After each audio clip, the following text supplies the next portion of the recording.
8 жителей Республики Коми из-за конфликта в самолете могли потерять свои билеты и вовремя не вернуться домой. 8 декабря один из пассажиров рейса Сочи-Москва перед взлетом устроил скандал. Бортпроводники попросили мужчину одеть медицинскую маску, однако их просьбу он игнорировал и в грубой форме выражал свое недовольство. Пока все пассажиры не надели маски, пилоты не могли начать движение.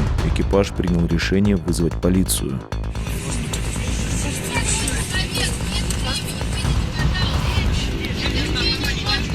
Мужчину удалось вывести из самолета лишь спустя 2 часа. Все это время остальные пассажиры оставались на борту и наблюдали за конфликтом. У некоторых еще до взлета из Сочи уже началась регистрация на следующий самолет из Москвы. Стоит отметить, что сотрудники авиакомпании задержали вылет в Сыктывкар, чтобы дождаться 8 человек, которые опаздывали на рейс. Виновнику задержки по меньшей мере 2 рейсов грозят внушительные штрафы и, скорее всего, судебные процессы с авиаперевозчиком.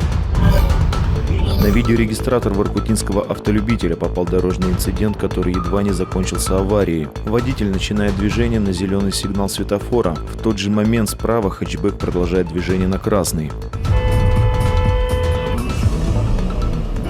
Владелец регистратора выложил видео в интернет. Ролик тут же начали обсуждать пользователи сети. Слава богу, все обошлось. Ну затупил немного, со всеми бывает. Молодец, что уступил. Сам, когда проезжаю светофор на зеленый, смотрю по всем сторонам. У всех бывает плохой день. Со всеми такое случается. Все понимаю, но такой затуп может лишить жизни людей в следующий раз. А если бы кто-то проезжал перекресток с большой скоростью? Это хорошо, что я только начинал движение и увидел нарушителя. Еще один дорожный инцидент в Сыктывкаре закончился госпитализацией 2 пешеходов. На записи с камер видеонаблюдения видно, как возле торгового центра по улице Элеваторной дорогу по зебре переходила молодая пара. Пожилой водитель не успел вовремя затормозить и совершил наезд. В аварии пострадали оба пешехода. У 33-летнего парня врачи диагностировали сотрясение мозга и перелом плеча. 25-летняя девушка получила травму головы и ушиб локтя. Молодых людей госпитализировали. По факту ДТП проводится проверка.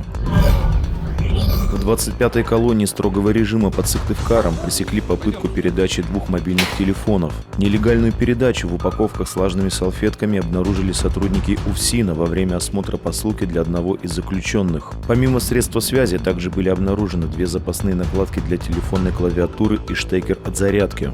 Отправителем мобильной посылки является жительница города Печоры, в отношении которой составлены материалы об административном правонарушении.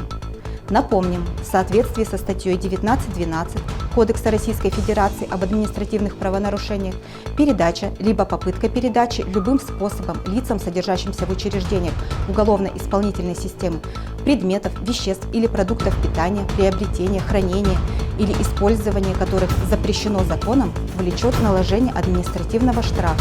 За попытку передачи нелегальной посылки отправителю грозит штраф от 3 до 5 тысяч рублей и конфискация контрабанды.